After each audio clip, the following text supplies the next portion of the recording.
I guess the cozy cave is good for something, eating a carrot.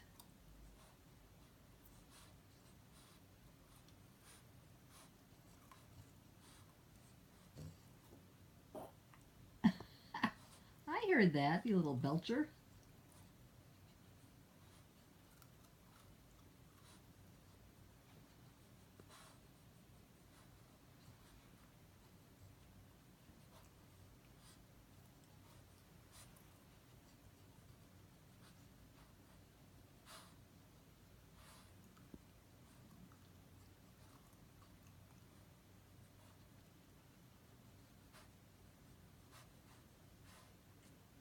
So we have figured out that the cozy cave is good for playing and for snacking, but we haven't figured out sleeping yet.